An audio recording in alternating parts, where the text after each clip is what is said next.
आखी गोधडी फाटली. थांब जरा किक मारतोय. किक मारतोय आखी गोधडी फाटली तरी त्याची किक बसाना. करण्याच्या पद्धती असतात. प्रत्येकाची क्षमता वेगळी वेगळी असते. सगळेच माझ्यासारखा विचार करतील असं नाही किंवा सगळेच तुमच्यासारखा विचार करतील असंही नाही. प्रत्येकाचे विचार एखादा म्हणाल बंगला बांधू, एखादा म्हणाल नको साधंच भेटू, बरोबर ना. एखादा म्हणाल पुण्याला जाऊ, दुसरा म्हणाल कशाला एवढ्याला इथंच कोल्हापूरला जाऊ. एक मनुष्य 6 महिने विचार करत होता. 6 महिने विचार केला आपल्याला गाडी घ्यायची. 2 व्हीलर आहे ना सगळ्यांकडे, बाईक मोटरसायकल आहे ना. त्या माणसाने 6 महिने विचार केला मला बाईक घ्यायची, मला मोटरसायकल घ्यायची. एक दिवस त्याला स्वप्न पडलं, मी मोटरसायकल घेतली. स्वप्नातच त्याने गाडी घेतली आणि गाडीवरती पाय टाकून बसला. आणि बसल्याच्या नंतर त्यानं काय करता तो चावी फिरवली आणि किक मारली. गाडीला किकच बसना. पहिली मारली, दुसरी मारली, खोटं वाटेल अक्षरशः 20-30 किका मारली. बायको आली, म्हणला हो काय करताय, आखी गोधडी फाटली. थांब जरा किक मारतोय. स्वप्नात किक मारतोय, आखी गोधडी फाटली तरी त्याची किक बसाना. रात्री पण विचार करू नका जेणेकरून स्वप्नात येईल. विनोदाचा भाग सोडू द्या. सांगण्याचं तात्पर्य काय तर मनुष्याचे विचार कसे पाहिजे, हो चांगले पाहिजे. सारासार विचार करा उठाउठी, नाम धरा कंठी. सार आणि असार याचा विचार तुम्हाला करायचा आहे. सार म्हणजे काय हो चांगलं आणि असार म्हणजे काय वाईट. बघा लक्षात ठेवा, सार म्हणजे बोलत चला. सार म्हणजे असार म्हणजे बघा तुमच्याकडे भुईमुगाची शेंग आहे ना, आहे ना. बघा तिचं टरफलं कसं आहे, टरफलं असा चांगलं नाही, हा ना वाईट आहे. चांगलं खाता का तुम्ही, नाही ना, बाजूला काढून खाता. आणि शेंगदाणा कसा आहे, चांगला आहे, सार आहे, खाण्याच्या योग्यतेचा आहे. शेंगदाणा सार आहे, टरफलं ती खारीक माहिती, खारीक हो ना, खारकेतली आठवणी पीठ कशी असार आहे. आणि वरची खारीक सार आहे, खाण्याच्या योग्यतेची आहे. पेढा तुमच्याकडे पेढा टरफल आहे, आमच्याकडे येतं पण ते चांदीचं खाऊन टाकतात लोक ते. बघा पेढा कसा आहे हो, अख्खाच सार आहे. कसा आहे, त्याच्यातलं काढून टाकण्यासारखं काही आहे का. पेढा जसा अख्खाच सार आहे तसा देव सुद्धा अख्खाच सार.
खरं खातं गटकाळी, खोटं बसतं पाठकुळी.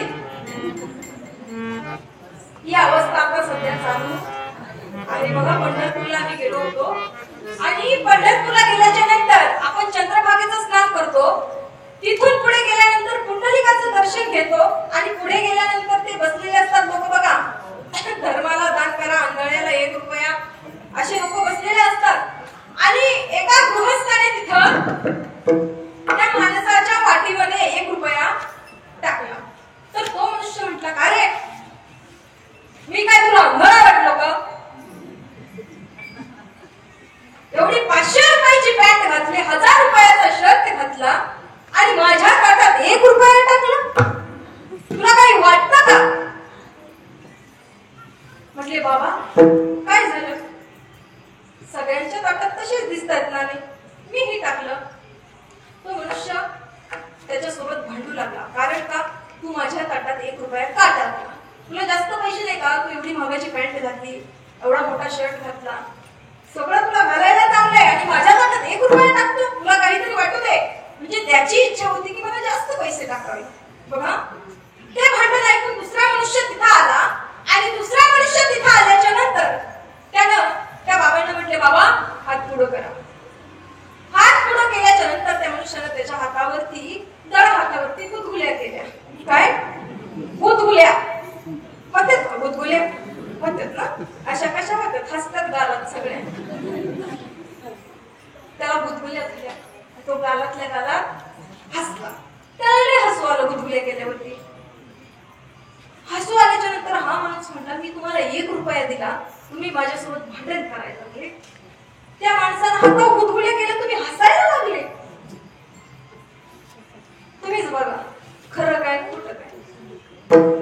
खरा 1 रुपया तुम्ही पटला नाही, खोट्या गुदगुल्या करून सुटल्या नाही.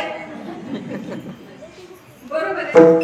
तसं माणसाचं झालंय. खरं पटत नाही आणि खोटं. तुम्ही त्याला खोटं दाखवा, त्याला खरं वाटलं. तुम्ही खरं दाखवा, त्याला खोटं.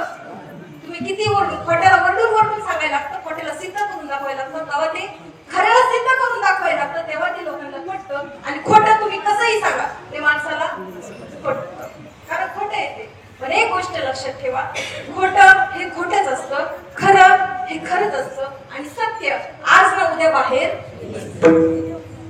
येतच, मनाने येतं. त्याचा वेळ काळ ठरलेला असतो. म्हणून विचार चांगल्याचा आणि वाईटाचा करा. तुम्ही जर चांगल्या वाईटाचा विचार केला तर जीवनात दुःख येण्याची वेळ तुमच्यावरती येणार नाही. दुःखच येणार नाही. वाहिल्या उद्वेग दुःखाची केवळ. वाहिल्या उद्वेग दुःखाची केवळ. वाहिल्या उद्वेग दुःखाची केवळ.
दुःख प्रत्येकच माणसाच्या आयुष्यात आहे. पण ते दुःख असं समजा आपल्या संचित प्रारब्धाचं कर्म आहे, ते आपल्याला भोगावं लागणार आहे. मागच्या जन्मात तुम्ही जे कर्म केलेलं असतं ना, ते या जन्मात येऊन सुद्धा भोगावं असं समजू नका. ते गेलं ते गेलं, ते पण इथं भोगावं लागतं. म्हणून आताच कर्म चांगलं करा. यदा कदाचित पुढं कुठला जन्म बघायचा आहे. माणसाचा जन्म लगेच नसतो बरं. 84 लक्ष योनी फिरून याव्या लागतात. मग त्याच्यात किडा, मुंगी, साप, कुत्रं, मांजर काही बी होतंय. मग बघा, जर ह्या जन्म मरणाच्या चक्रातून सुटायचं असं तर मात्र त्याला शरण. जो माझा अनन्य शरण दयाचे निवारील मी जन्म मरण. या लागी शरणागत शरण्य मी चेकू. तुम्ही मला शरण या, तुम्हाला या जीवन मृत्यूच्या चक्रातून मी बाजूला करेन. शरण जावे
जायचं म्हणजे जणीचा दिनक्रम असा चालू राहिला, असाच दिनक्रम चालू राहिला आणि काही दिवस बघता बघता जनाबाईच्या डोक्यामध्ये झाल्या उवा.